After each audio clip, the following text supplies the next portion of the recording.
ثم جعلناك على شريعة من الأمر فاتبعها ولا تتبع أهواء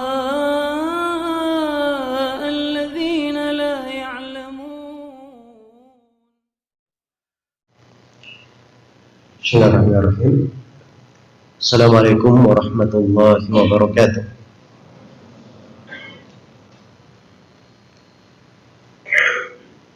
Alhamdulillahirabbil alamin. Wassalatu wassalamu ala al-mab'uts rahmatan lil alamin. Nabiyina Muhammad wa ala alihi wa sahbihi wa man tabi'ahum bi ihsanin ila yaumiddin, amma ba'd.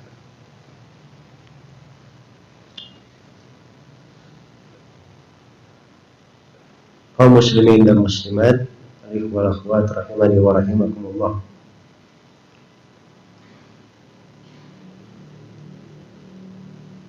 Alhamdulillah, di pagi hari ini waktu subuh, waktu pagi yang dikatakan oleh Nabi sallallahu alaihi wasallam, burika di ummati fi bukuriha, diberkahi untuk umatku pada waktu pagi. Setelah kita menunaikan sholat subuh secara berjamaah, salah satu dari dua sholat yang paling agung di antara sholat-sholat 5 waktu. Ini adalah karunia dan nikmat Allah Subhanahu wa taala yang patut kita syukuri. Semoga Allah Subhanahu wa taala selalu melapangkan untuk kita semua nikmat-nikmat dan membukakan untuk kita semua pintu-pintu kebaikan, pintu-pintu rezeki dan segala hal yang dicintai dan diridhai oleh Allah Subhanahu wa taala. Di dalam sebuah hadits yang diriwayatkan oleh Imam At-Tirmidzi rahimahullahu taala dari Anas bin Malik radhiyallahu anhu, beliau berkata, "Kana akhwani ala ahdi Rasulillah sallallahu alaihi wasallam." Ada dua orang yang bersaudara di masa Nabi sallallahu alaihi wasallam. Kana ahaduhuma ya'ti ila Nabi sallallahu alaihi wasallam wal akharu yahtarif. Adapun salah satu dari keduanya, dia mendatangi Nabi sallallahu alaihi wasallam untuk belajar, menuntut ilmu. Dan yang kedua, dia bekerja, menekuni hirfah, pekerjaannya, usaha. Fashakal muhtarifu akhahu ila Nabi sallallahu alaihi wasallam. Orang yang bekerja ini, dia pernah mengeluhkan saudaranya kepada Nabi sallallahu alaihi wasallam. Maksudnya, ya Rasulullah, saya bekerja, sedangkan saudaraku ini dia tidak bekerja. Dia cuma duduk belajar kepada engkau dan dia tidak membantu saya. Sedangkan nafkahnya, rezekinya, saya yang memberikannya, saya yang bekerja. Maka Nabi sallallahu alaihi wasallam bersabda, "La'allaka turzaqu bih." Barangkali kamu ini dapat rezeki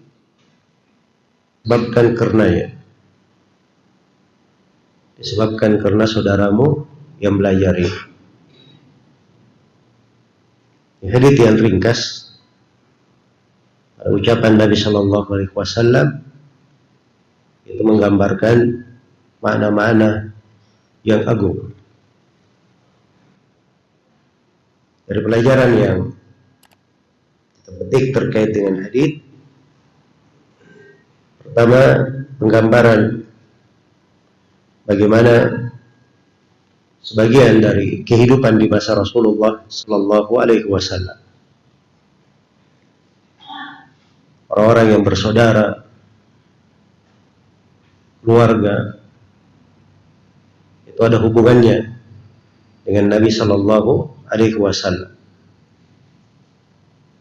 Yang satunya belajar, satunya bekerja. Yang bekerja pun tetap datang kepada Nabi. Begitu dia merasa ada masalah dengan saudaranya, dia tetap bertanya kepada Rasulullah Shallallahu Alaihi Wasallam. Itu kehidupan yang baik. Tatkala seseorang itu dekat dengan orang-orang yang berilmu, dekat dengan orang-orang yang salih, menyabarkan dirinya bersama mereka, maka diharapkan kebaikan-kebaikan untuk mereka.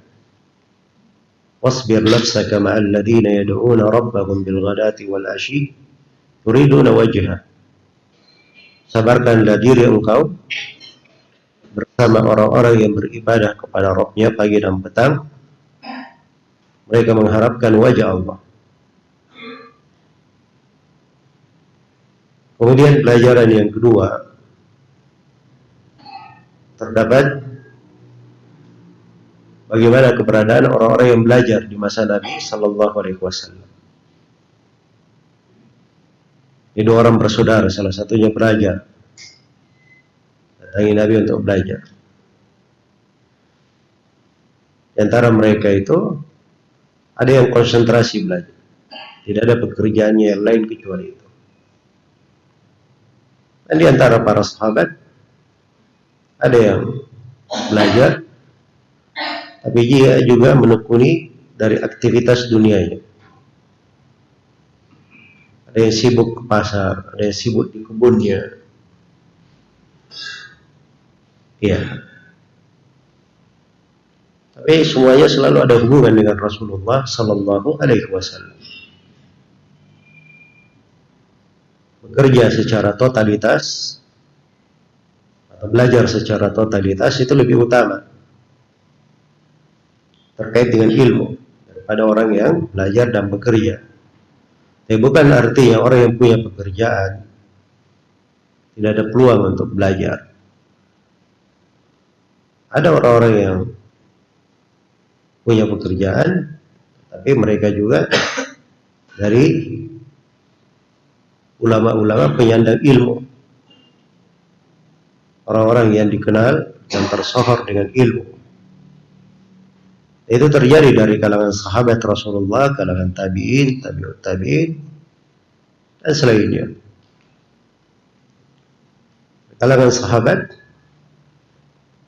banyak di antara mereka yang seperti itu. Iya. Kalangan tabi'in, ada sebagian tabi'in yang memang dikenal dengan profesinya. Seperti misalnya Abu Salih Dakwan, itu digelari As-Samman Az-Zayyad. As-Samman itu penjual mentega, Az-Zayyad penjual minyak. Bersamaan dengan itu, hingga hari ini hadits-haditsnya di Kutubus Sittah dan selainnya itu menjadi rujukan para ulama. Ya, rujukan para ulama. Oke, menjadi hal yang penting itu bagaimana seorang menapaki kehidupannya di atas hal yang dicintai dan diridhai oleh Allah Subhanahu wa Ta'ala. Orang yang bekerja itu tidak dilarang. Ya. Nabi Sallallahu Alaihi Wasallam tidak berkata kepada orang ini, kamu ikut saudaramu belajar itu, kamu tidak usah kerja, berhenti saja, kamu belajar juga seperti saudaramu, nanti rezekinya turun sendiri dari langit. Dan dikatakan seperti itu kepada dia. Karena pintu-pintu ketaatan itu dibukakan oleh Allah untuk seorang hamba berbeda-beda. Ada yang sebagiannya dibukakan pintu ketaatan baginya di pembahasan sholat. Ada yang dibukakan untuknya pintu ketaatan di pembahasan menuntut ilmu. Ada yang pintu surganya dibukakan untuknya dari pembahasan dia membantu orang. Mungkin dia bekerja berusaha, tapi dia punya harta, dia bisa bantu orang. Bentuk ketaatannya mungkin dijadikan seperti itu. Nah, itulah kehidupan bersama, saling lengkap melengkapi. Karena tidak semua orang dan semua bentuk kebaikan berkumpul pada satu orang. Kadang kebaikan itu berada di beberapa orang, tempat-tempat yang terpisah. Tapi kalau seluruh potensi kebaikan itu disatukan, itulah menjadilah sebuah kebersamaan. Itulah kehidupannya Rasulullah dan para sahabatnya. Dan seluruh sahabat itu dikatakan dia mengumpulkan seluruh potensi kebaikan. Tapi sahabat ini punya keutamaan, yang di sana punya keutamaan, lainnya ada sudut keutamaan yang tidak dimiliki oleh kalian lain. Ya. Imam Muslim rahimahullah taala ketika menyebutkan tentang keutamaan para sahabat di dalam kitab sahihnya, maka di akhir pembahasan tentang keutamaan sahabat, beliau membawakan hadits Abdullah bin Umar dengan sanadnya dari Nabi sallallahu alaihi wasallam. Rasulullah bersabda, "Innaman nasu kal ibilil mi'ah, la takadu tajidu fiha rahila." Sungguhnya manusia itu seperti 100 ekor unta. Dari 100 ekor unta ini, hampir saja kamu tidak mendapati unta yang cocok untuk ditunggangi. Coba bayangkan ya, 100 ekor unta ini untuk kendaraan banyak atau sedikit? Banyak, opsinya kan harusnya banyak, 100 ekor. Tapi dia cari-cari dari 100 ekor ini, ya, spesifikasi dia, ciri-ciri yang mau ditunggangi. Kalau mau dicari yang sempurna, mungkin dari 100 ekor ini tidak ada yang cocok. Hampir dia nggak ketemu. Tapi demikianlah, sana ada keutamaan, sana ada keutamaan, sana ada keutamaan. Dipakai semuanya kan menjadi hal yang besar. Iya. Itulah kaidah di dalam kehidupan. Karena itulah suatu hari Al-Imam Al-Fudail Ibn Iyad rahimahullahu ta'ala menulis kepada Imam Malik rahimahullahu ta'ala, menasihatinya agar supaya dia banyak beribadah. Karena Imam Malik kebanyakan waktu beliau adalah mengajari manusia, mengajari ilmu. Al-Fudail bin Iyad itu dikenal sebagai ahli ibadah, sampai digelari Abidul Haramain, ahli ibadahnya di dua tanah haram. Ya. Maka Imam Malik menjawab surat Al-Fudail bin Iyad, menjawab nasihatnya.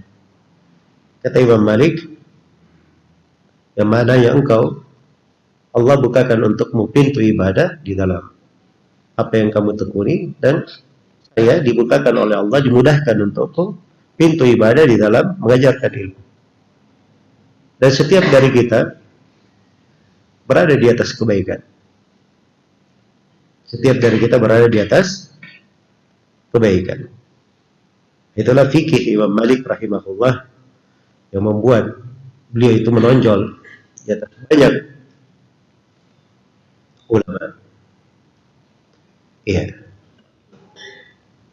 Itu salah satu dari ketajaman pemahaman beliau dan hikmah beliau rahimahullahu ta'ala. Baik.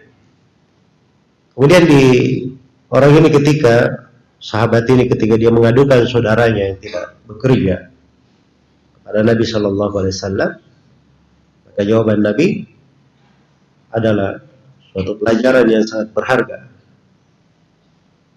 kalimat yang mengandung makna-makna yang agung. Kata beliau, la'allaka turzaqu bih, barangkali kamu ini dapat rezeki disebabkan karena saudaramu.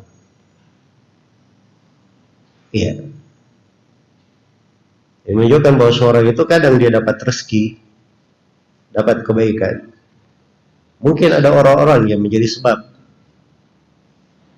Mungkin ada amalan-amalan yang menjadi sebab dia mendapatkan rezeki. Tapi dia tidak menyadari hal tersebut. Dia tidak menyadarinya.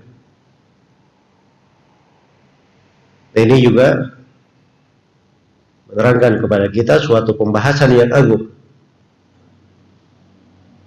Bahwa dalam hidup ini ada namanya sebab-sebab yang bisa mendatangkan rezeki. Iya.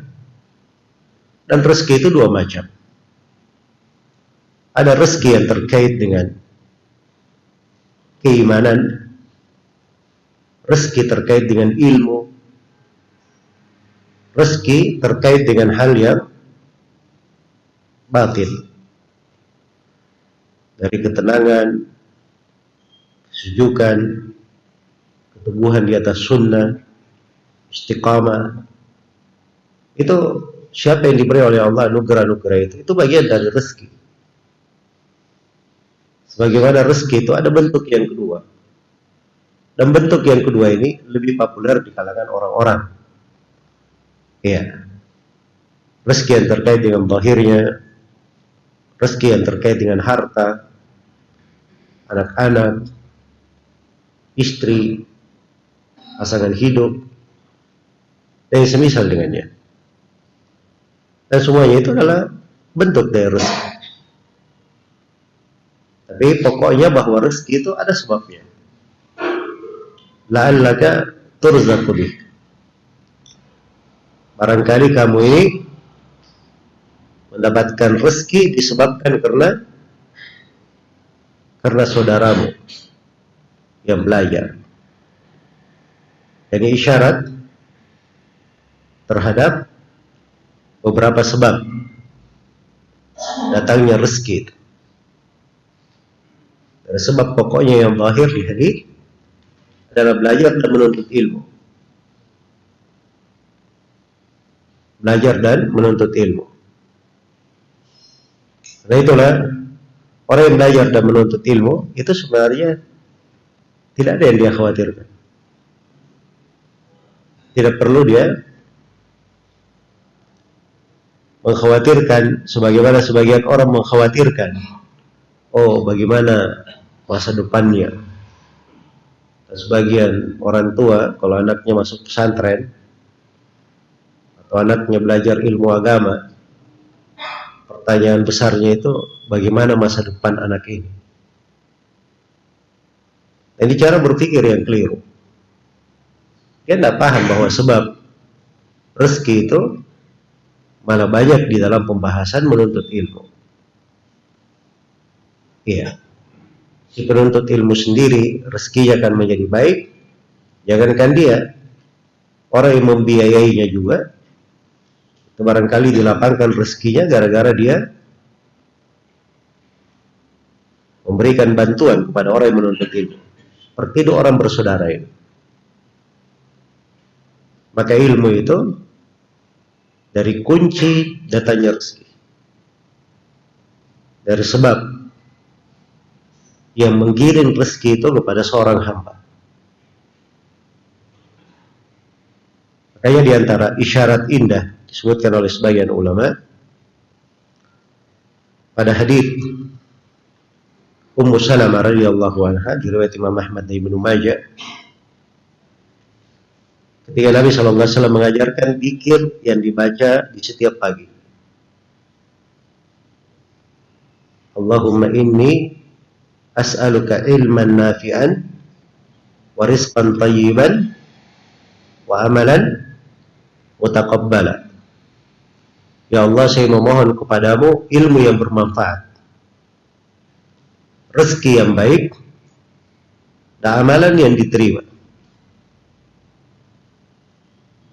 Jadi tiga yang diminta dalam doa zikir pagi ini.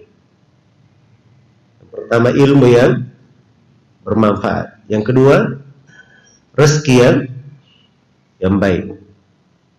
Yang ketiga, amalan yang diterima. Kata para ulama, disebut rezeki yang baik setelah ilmu yang bermanfaat. Itu isyarat bahwa ilmu itu adalah sebab seorang mendapatkan apa? Mendapatkan rezeki. Berbarengan. Ya, kalau dia dibeli dari ilmu yang bermanfaat, Allah akan mudahkan untuknya rezeki yang baik. Rezeki yang baik. Iya.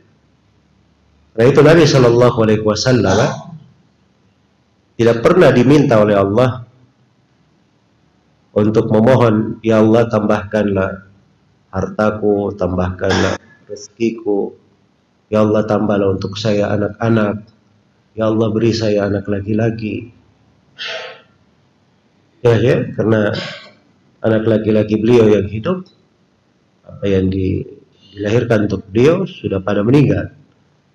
Yang tersisa di hidup beliau anak perempuan.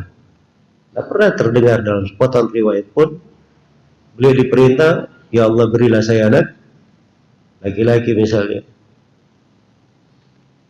Tapi beliau hanya diperintah, wa qur rabbi zidni ilman. Katakanlah wahai Nabi Muhammad, ya Allah tambahkanlah ilmu untukku.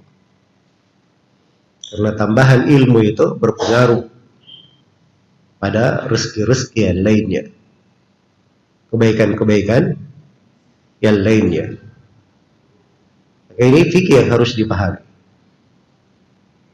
Karena itu menyedihkan ya, kalau ada seorang penuntut ilmu sudah diberi oleh Allah Subhanahu wa taala keistimewaan, dia belajar ilmu, kesempatan dia mendalami ilmu. Mungkin orang lain banyak yang ingin belajar, tidak diberi kesempatan, tidak ada waktu luangnya. Diuji dengan hal-hal yang membuat dia terpisah dengan ilmu. Nah ini dimudahkan oleh Allah belajar. Begitu dimudahkan oleh belajar, ilmu itu mudah dia dapatkan, malah dia meninggalkan ilmu, banting setir mencari hal yang lainnya.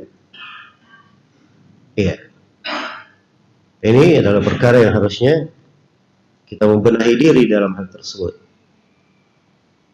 Tastabiduna alladhi huwa adna billadhi huwa khair. Apakah hal yang baik itu kalian mau ganti dengan perkara yang hina?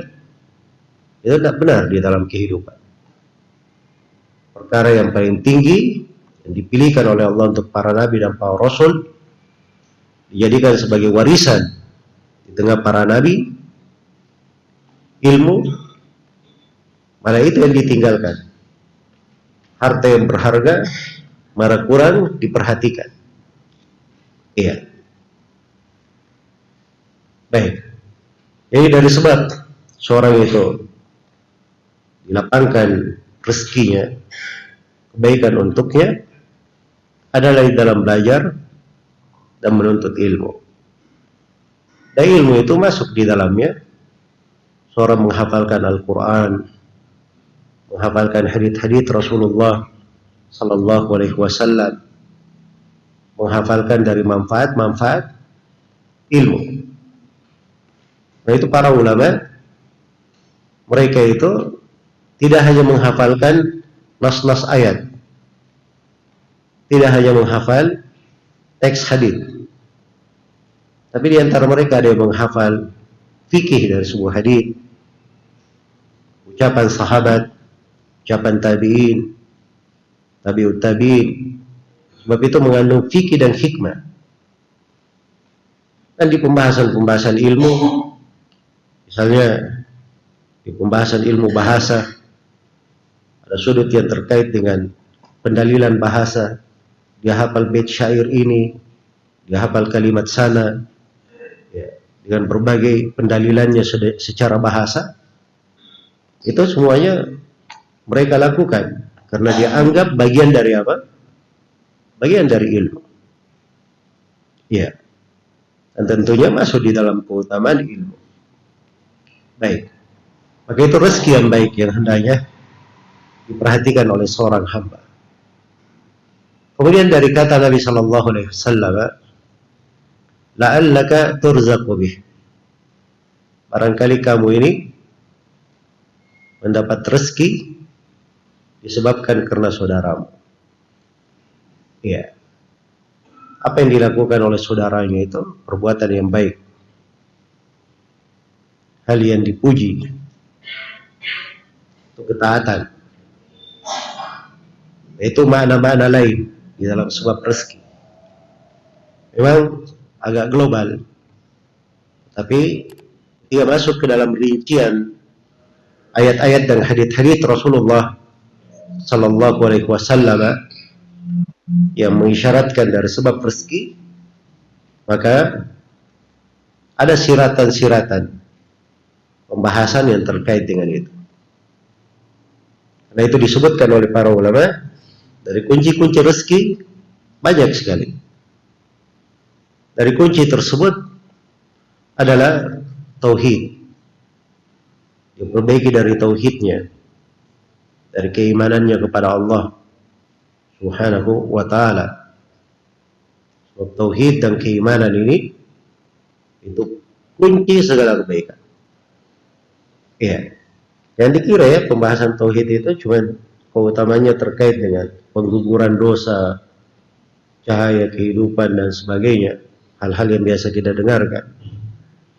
Dan tidak ada kaitannya dengan perkara rezeki. Kebaikan di dalam tauhid dan keimanan itu mencakup segala kebaikan dunia dan akhirat. Bahkan kebaikan yang sangat luas sekali. Kebaikan yang sangat luas. Dan ini dari hal yang hendaknya disyukuri oleh seorang hamba ketika dia dimudahkan oleh Allah Subhanahu wa ta'ala untuk mengenal tauhid dan mengenal keimanan. Mengenal tauhid dan mengenal keimanan. Karena itu dalam Al-Quran dikatakan, walau anna ahlal qura amanu wattaqaw fatahna alaihim barakatin minas sama'i wal ard walakin kadzabu fa akhadnahum bima kanu yaksibun. Andai kata penduduk negeri itu beriman dan bertakwa, kami akan bukakan untuk mereka berkah-berkah dari langit dan bumi. Itu jaminan dari Allah. Berkah dari langit dan bumi, berbagai kebaikan yang turun dari langit, keluar dari bumi. Saya mau tanya, itu rezeki atau bukan? Bentuk dari rezeki. Syaratnya yang paling pertama, amanu, dia beriman. Yang kedua baru datang takwa, ketakwaan. Takwa itu bagian dari keimanan. Iya. Dan diikutkan di dalamnya karena keterkaitan yang besar antara keduanya. Keimanan, tauhid secara umum, seorang mentahqiq dari tauhidnya, itu adalah kunci dijamin segala hal yang dia perlukan. Karena itu tidak ada namanya Nabi, Rasul, para pengikut Nabi dan Rasul. Ya. Orang-orang yang dikatakan kekurangan, mereka selalu berkecukupan. Tapi ingat, kata berkecukupan itu, bahasa kita itu berbeda ya dengan bahasa dahulu. Orang-orang dahulu itu kadang dia banyak harta dunia, dianggap itu fitnah bagi dia, kemunduran. Tapi kalau di bahasa kita, kecukupan itu lengkap dari sudut materi. Dia tak mengerti bahwa kecukupan hati itu lebih hebat daripada kecukupan harta. Kekayaan hati, itulah kekayaan yang hakiki.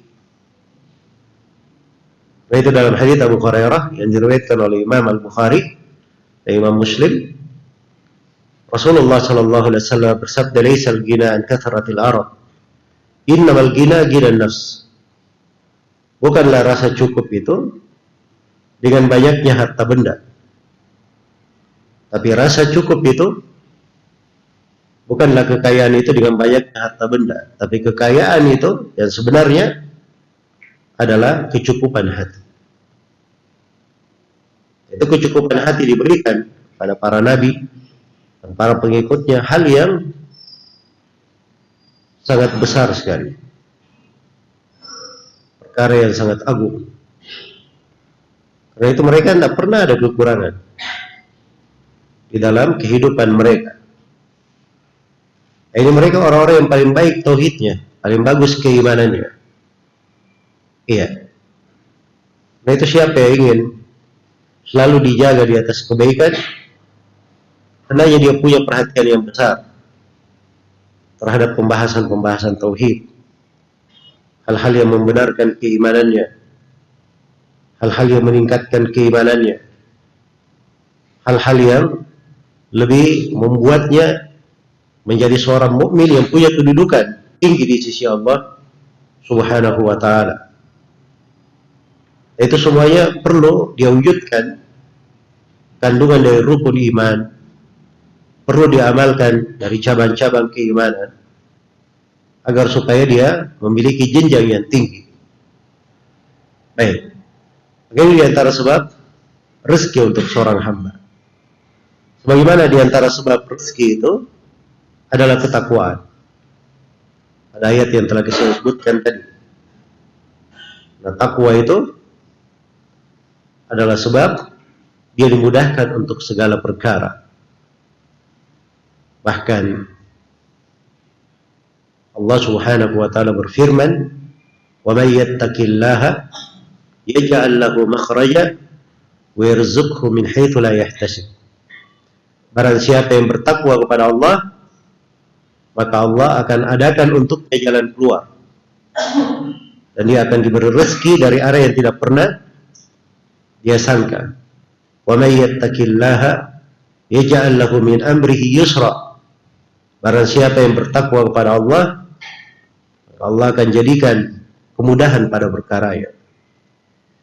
Semuanya buah dari takwa, dan takwa itu adalah melaksanakan segala yang diperintah dan meninggalkan segala yang dilarang.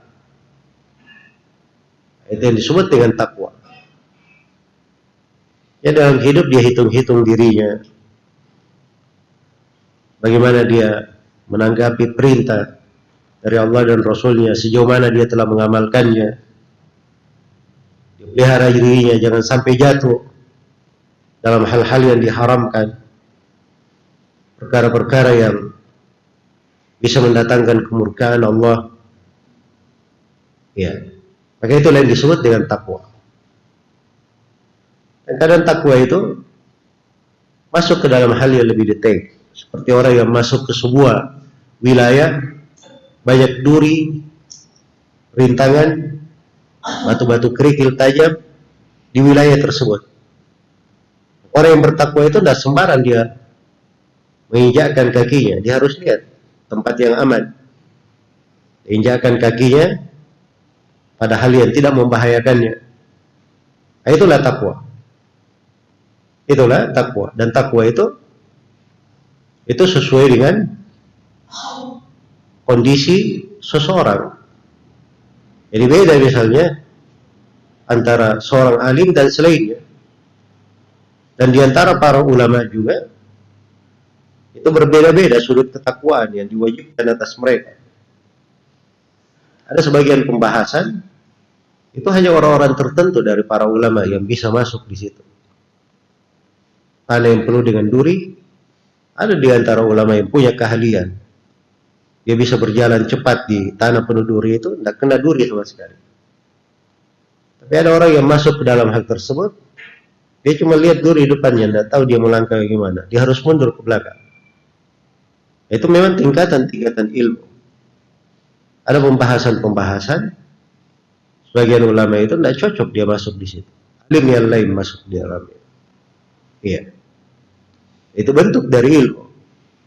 Memahami hal tersebut itu dari kedetailan di pembahasan takwa. Dan takwa itu semakin dia baik di dalam memupuknya, menjaganya dan memeliharanya, serta beramal sebagaimana dan diperintah, dan dia sungguh-sungguh di dalam ketakwaan, maka itu akan membawa kebaikan-kebaikan besar. Itulah perintah Allah Subhanahu wa ta'ala pada kita semua dipanggil dengan seruan yang tertinggi, ya ayyuhalladzina amanu ittaqullaha haqqa tuqatih wa la tamutunna illa wa antum muslimun. Wahai orang-orang yang beriman, bertakwalah kepada Allah dengan sebenar-benar takwa, dan jangan sekali-sekali kalian itu meninggal kecuali sebagai seorang muslim. Takwa dengan sebenar-benar takwa, Syah di dalam penafsiran Ibnu Mas'ud radhiyallahu taala anhu, beliau berkata, yuta'a fala yu'sa wa yudhkar fala yunsa wa yushkar fala yukfar. Takwa dengan sebenar-benar takwa adalah taat kepada Allah, tidak dilakukan maksiat terhadapnya, selalu diingat, berzikir, tidak dilupakan, tidak ditinggalkan, dan selalu disyukuri, tidak dilakukan kekufuran kepadanya. Maka itulah yang disebut dengan takwa, sebenar-benar takwa. Dalam penafsiran Ibnu Mas'ud radhiyallahu ta'ala anhu, itu adalah sebab yang agung dari sebab datangnya rezeki. Iya. Ketika orang ini mengadukan saudaranya tidak bekerja, maka Nabi mengembalikannya dengan kalimat yang harusnya dia introspeksi diri. Nabi berkata kepadanya, la'allaka turzaqu bih, barangkali kamu ini diberi rezeki disebabkan karena saudaranya. Itu kan kalimat harusnya dia lihat kepada dirinya sendiri, jangan dia lihat kepada saudaranya. Iya. Dan ini mana ada kaitannya dengan istighfar. Selalu dia perbaiki dirinya, dan di belakangnya dia banyak bertobat, beristighfar kepada Allah Subhanahu wa taala. Dan istighfar itu secara nas adalah sebab datangnya rezeki. Istighfar itu adalah hal yang membuka berbagai kebaikan. Kunci yang sangat penting pada pembahasan rezeki. Karena itu datang orang kepada Al-Hasan Al-Basri mengadukan paceklik. Kata Al-Hasan Al-Basri, banyak beristighfar. Datang orang mengadukan kefakiran. Kata Al-Hasan Al-Basri, banyak beristighfar. Datang orang mengadukan panen yang tidak berhasil. Kata Al-Hasan Al-Basri, banyak beristighfar. Datang orang mengadukan belum diberi anugerah keturunan. Kata Al-Hasan Al-Basri, banyak beristighfar. Jawabannya sama, cuma itu aja pintu rezeki yang dipandang oleh Al-Hasan Al-Basri, yaitu fikih yang mendalam, sejalan dengan ayat Al-Quran. Karena terkait dengan Nabi Nuh alaihi salam, Allah Subhanahu wa taala menjelaskan, فَقُلْ تَسْتَغْفِرُوا رَبَّكُمْ إِنَّهُ كَانَ غَفَّارًا يُرْسِلِ السَّمَاءَ عَلَيْكُمْ مِدْرَارًا وَيُمْدِدْكُمْ بِأَمْوَالٍ وَبَنِينَ وَيَجْعَلْ لَكُمْ جَنَّاتٍ وَيَجْعَلْ لَكُمْ أَنْهَارًا. Saya berkata kepada mereka, wahai kaumku, beristighfarlah kalian kepada Allah. Sungguhnya Allah Maha Pengampun. Kalau kalian banyak beristighfar, maka Allah akan menurunkan hujan dari langit berlimpah ruah. Iya. Hujan yang membawa kebaikan, membawa rahmat, menumbuhkan dari tumbuh-tumbuhan, bukan hujan yang membahayakan, merusak, mendatangkan banjir, meresahkan, tapi hujan yang membawa kebaikan, walaupun berlimpah ruah tapi membawa kebaikan. Yang akan dilapangkan untuk kalian harta-harta. Dengan istighfar hartanya dilapangkan.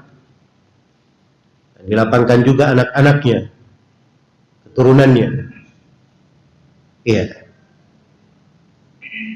Dan dilapangkan juga dan dijadikan untuknya kebun-kebun. Kebun-kebun dan dijadikan untuknya sungai-sungai yang mengalir. Itu dari manfaat istighfar. Luas di dalam membuka rezeki seorang hamba.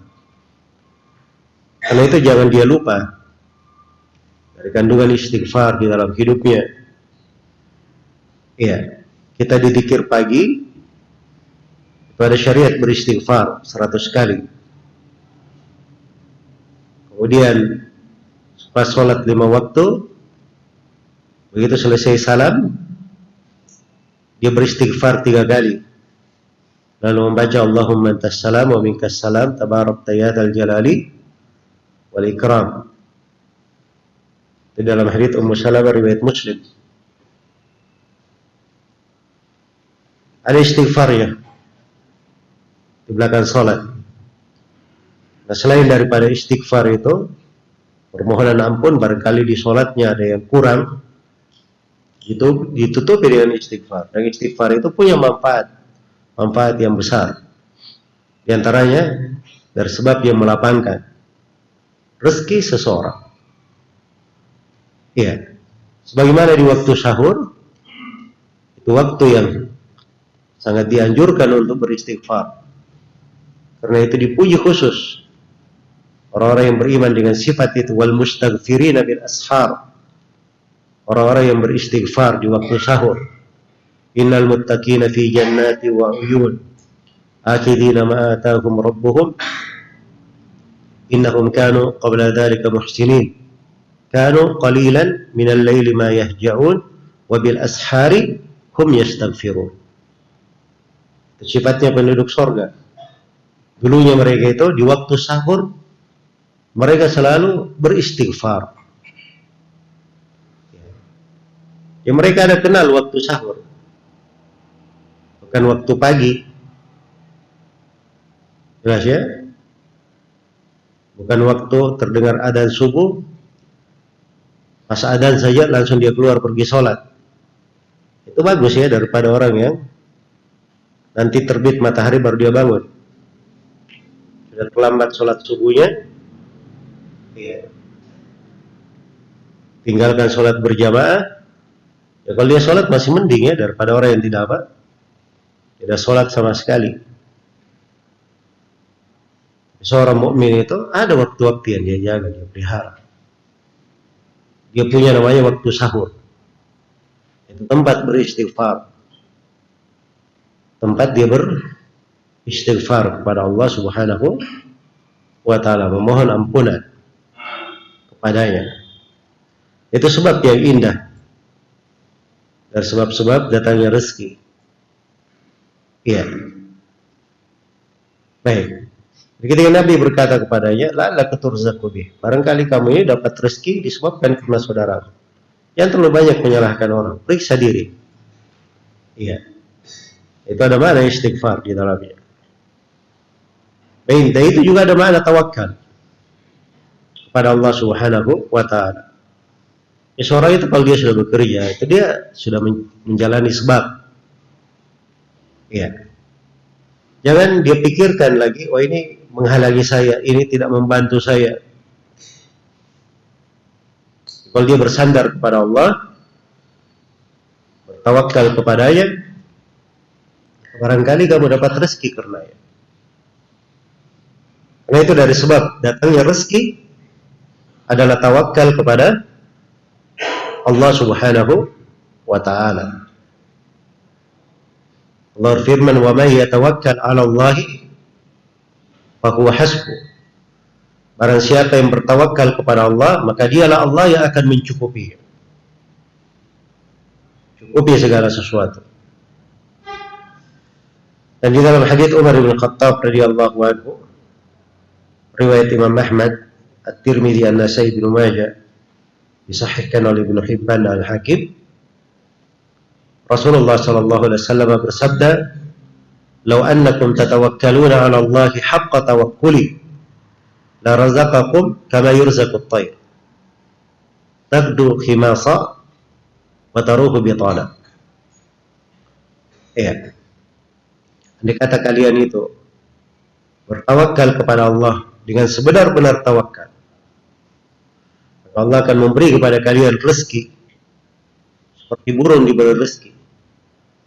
Di waktu pagi dia pergi dalam keadaan temboloknya itu kosong, tidak ada isinya. Di waktu sore dia pulang dalam keadaan sudah berisi. Rezekinya selalu ada, selalu terjamin. Ini hadits kata Ibnu Rajab rahimahullah, dari dasar pokok sebab yang mendatangkan rezeki, tawakal kepada Allah Subhanahu wa taala. Perlu diingat ya bahwa tawakal itu terdapat di dalamnya 3 rukun.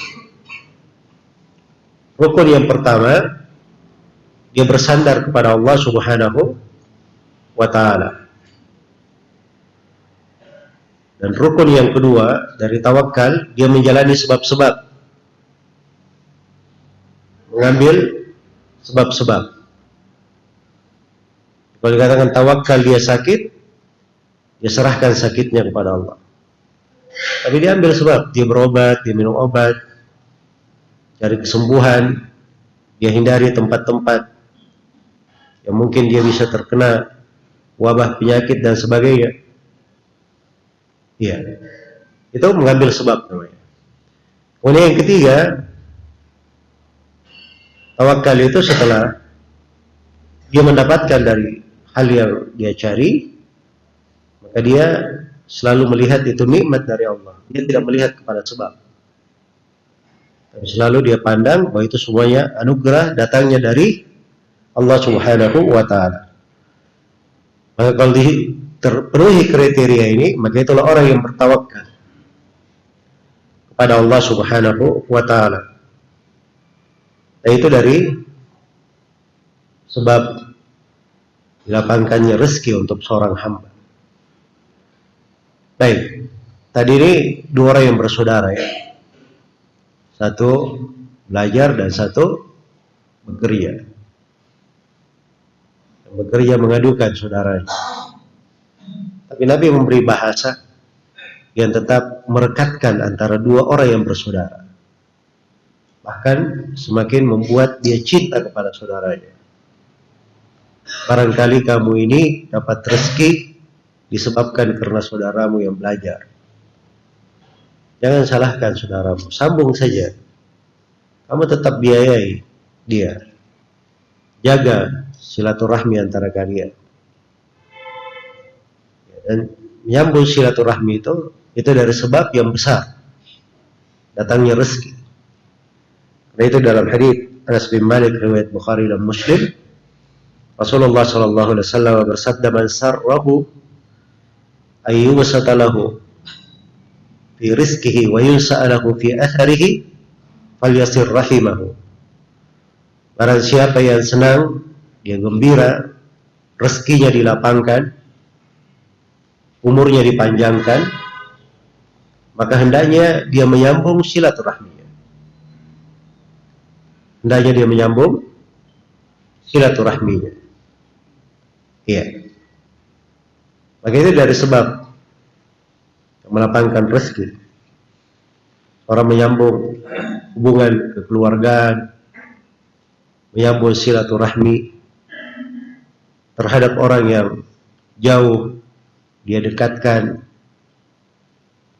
Jangankan terhadap orang yang punya hubungan kerabat dengannya, ada orang yang jauh pun ada syariat menyambung. Terhadap kawan-kawan juga ada syariat untuk menjaga kebersamaan. Bahkan terhadap orang yang menzalimi kita sekalipun ada syariat kita itu berbuat baik kepadanya, memaafkannya terhadap kafir sekalipun. Iya, terhadap kafir sekalipun. Nah itu dari sebab amalan ketaatan yang dipuji oleh Allah, wa yut'imuna at-ta'ama ala hubbihi miskinan wa yatiman wa asira. Dan mereka memberi makan. Ya. Karena keyakinan mereka cinta kepada Allah. Itu boleh ditafsirkan begitu ayat, dan boleh diterjemahkan juga, dia memberi makan padahal dia sebenarnya sangat cinta makanan itu. Dia senang kepadanya. Tapi bersama dengan itu dia beri makan kepada orang miskin, anak yatim, dan tawanan. Tawanan itu diantaranya ada orang-orang kafir ditawan. Di dalam syariat Islam diperintah untuk berbuat baik. Berbuat baik. Jadi subhanallah, ini akhlak yang agung di dalam agama. Kalau seorang melakukannya, luas sekali kehidupan itu. Itu pintu rezeki yang besar. La'allaka turzaqu bih. Barangkali kamu ini dapat rezeki disebabkan karena dia. Iya, saudaranya belajar. Orang yang belajar itu tidak dikatakan orang yang banyak duitnya. Dia belajar banyak duit, penuntut ilmu, oh berarti ini orang kerjanya cuma belajar, tidak bekerja. Berarti ini banyak tabungannya ini. Hah? Ini duitnya sudah numpuk, makanya dia nganggur saja. Cuma duduk belajar. Ya, malah itu bahasa dari Nabi agar supaya saudaranya ini yang bekerja itu selalu menyambung kebaikan untuk saudara yang belajar, berbuat baik kepadanya. Dan itu namanya di dalam pembahasan rezeki al-ihsan ilal khalq, berbuat ihsan kepada makhluk. Apalagi orang-orang yang lemah, orang-orang yang miskin, kita bantu, kita tolong. Mana itu adalah sebab datangnya rezeki. Karena itu dari perkara yang penting untuk dipahami, sebab tumbuhnya sebuah perekonomian di umat, di sebuah bangsa dan negeri. Kalau penduduk negeri itu perhatian terhadap orang-orang lemah, perhatian kepada kaum miskin dan du'afa. Karena dalam hadits riwayat Bukhari, Rasulullah sallallahu alaihi wasallam bersabda, "Hal tunsaruna wa turzaquna illa bi du'afaikum." Kalian itu tidak akan mendapat pertolongan dan tidak diberi rezeki kecuali dengan perhatian terhadap orang-orang lemah di tengah kalian. Kalau dia penuntut ilmu, fakir, miskin, kita selalu menyambungnya, berbuat baik kepadanya supaya dia tetap belajar. Itu juga bentuk dari berbuat baik kepada orang yang lemah. Lemah dalam artian dia tidak memiliki apa? Tidak memiliki harta. Iya. Tapi kalau dari sudut hakikat, penuntut ilmu itu orang-orang yang kuat, sebab kebaikan. Dan dengannya lah datang pertolongan. Dikhawatirkan di sebuah negeri itu, kalau ilmu itu kurang, maka kejelekan akan bersinggah sana di negeri itu, mendominasi di negeri itu.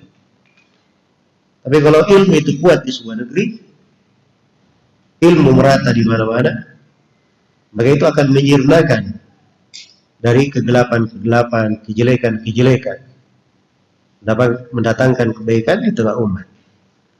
Baik, itu makna yang agung dari wejangan Nabi Sallallahu Alaihi Wasallam.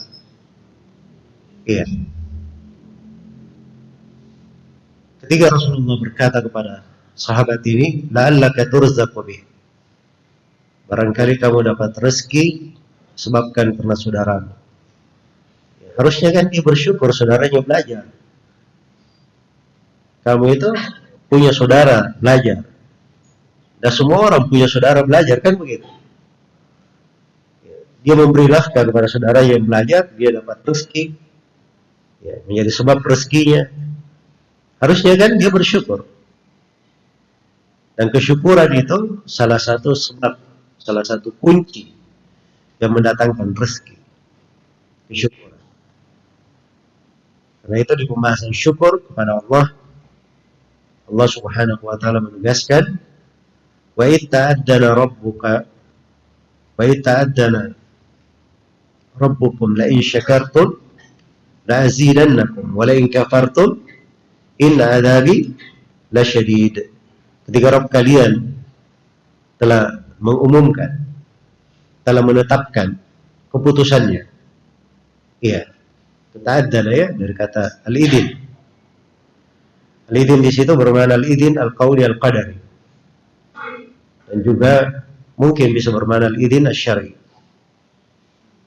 Diumumkan, ditetapkan, dijadikan sebagai jalan. Kalau kalian bersyukur, aku akan menambah nikmat untuk kalian.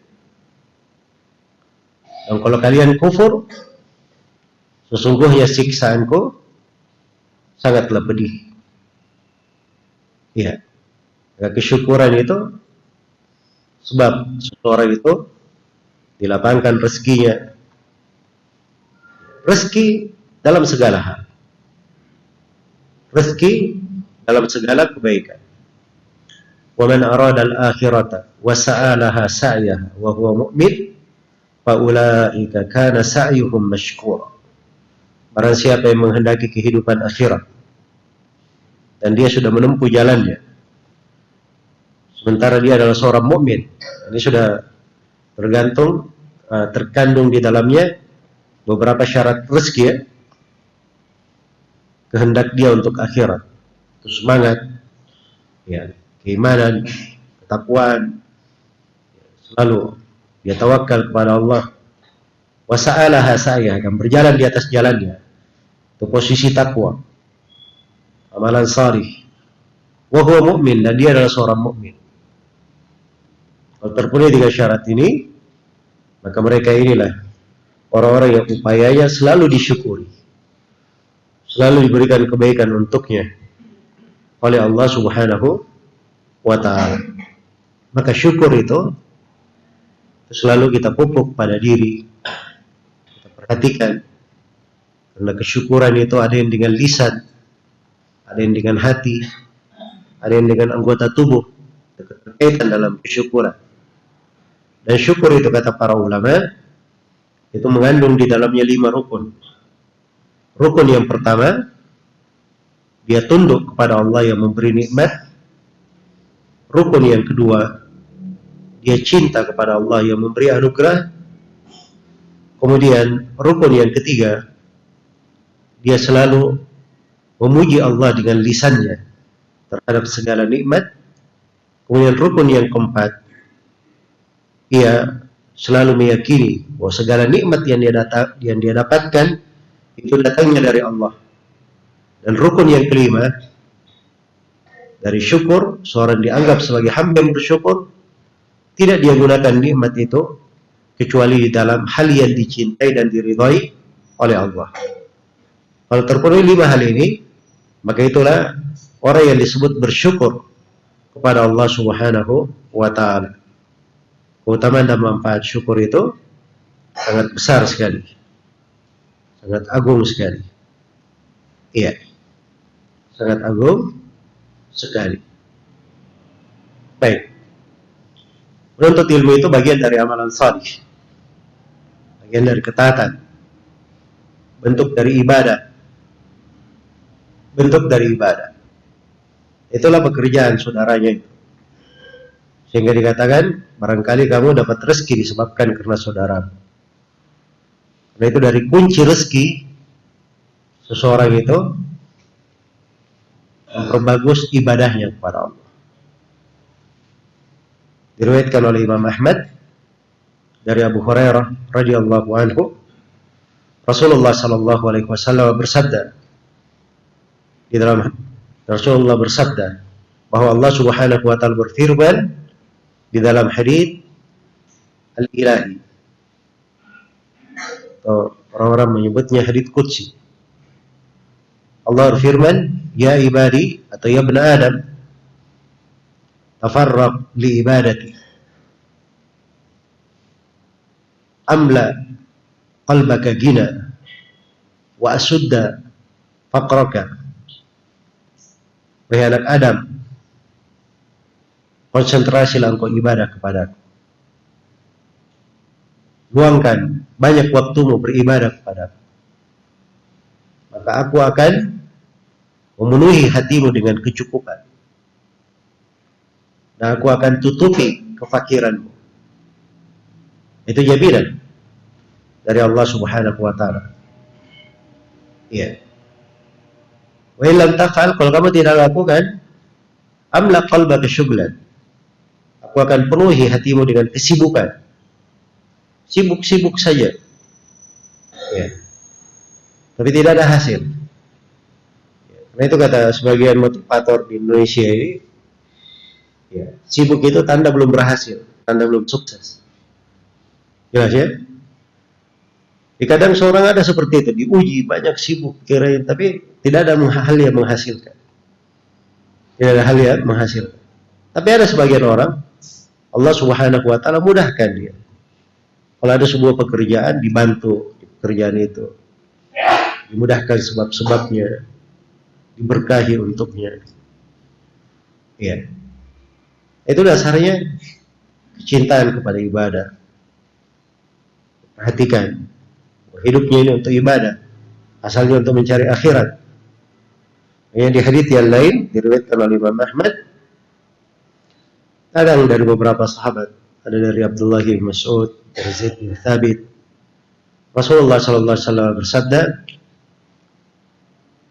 "Man kanatid dunya hamma, farraqa Allahu shamla, wa ja'ala al-faqra baina aynayhi, wa la ta'tihi min ad-dunya illa ma kutiba lahu."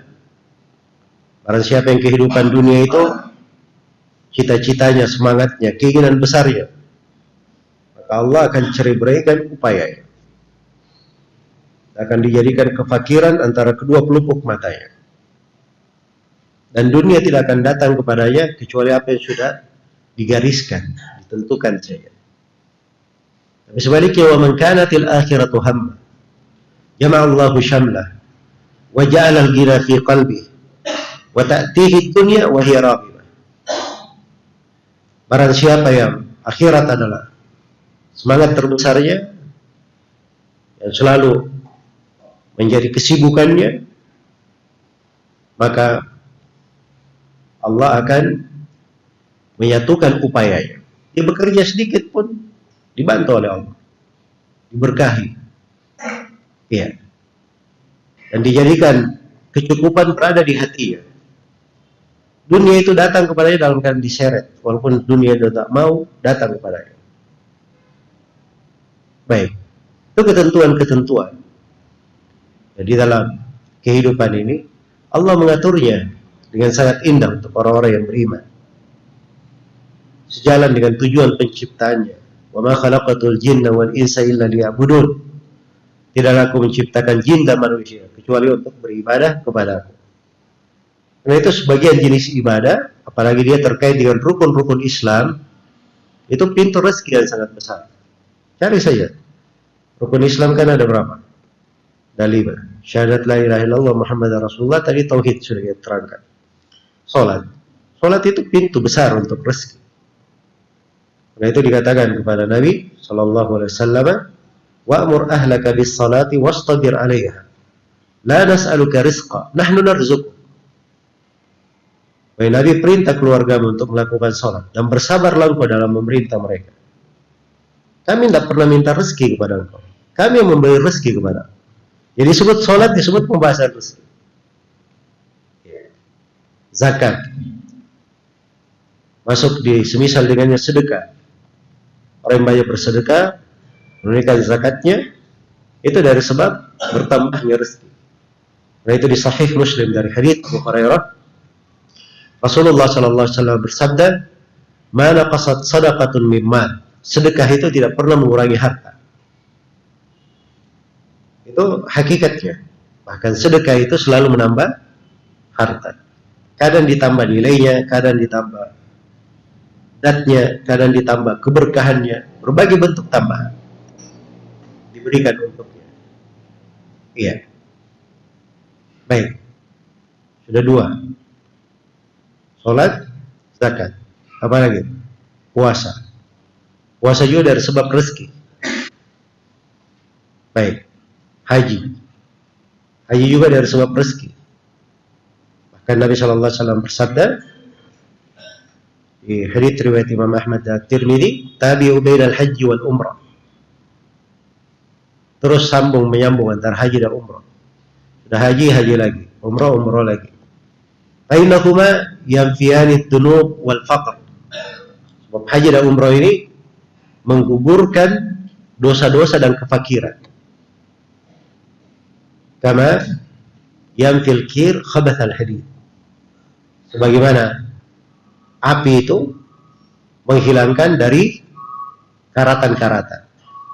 Kalau ada emas, ada perak, ada besi, dimasukkan ke api, ya, ingin diolah, maka begitu dia membara di api, karatan apapun akan jatuh.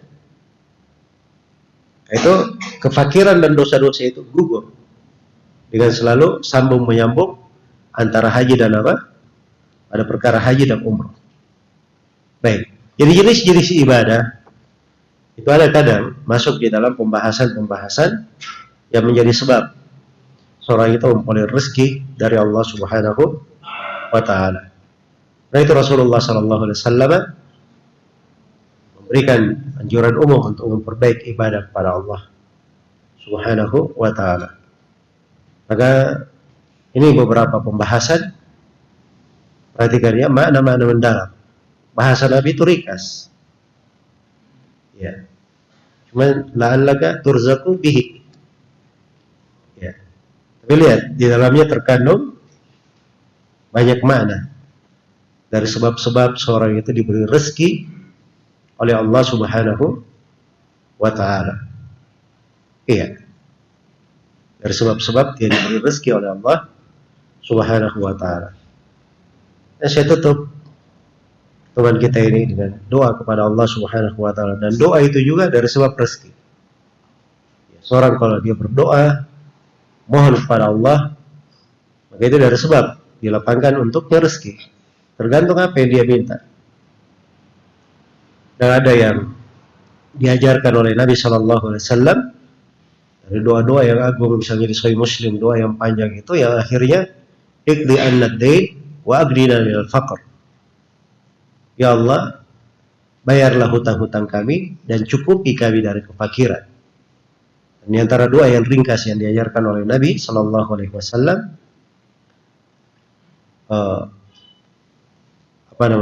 Allahumma kfini bihalalika an haramik wa aghnini bifadlika amman siwa. Ya Allah, cukupilah saya dengan hal yang halal sehingga saya tidak perlu kepada hal yang haram, dan selalu berikan kepadaku dari pemberian yang menyebabkan saya tidak perlu pada siapapun selain daripada Engkau. Ya.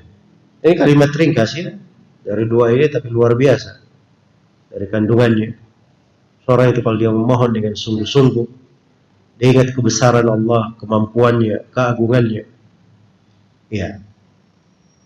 Dan dia sebut Allah dengan segala hal yang memujinya dan menyanjungnya, maka tidak ada yang besar di sisi Allah itu. Tidak ada hal yang berat kalau Allah memberikan. Apapun yang diminta oleh seorang hamba itu mudah bagi Allah Subhanahu wa taala.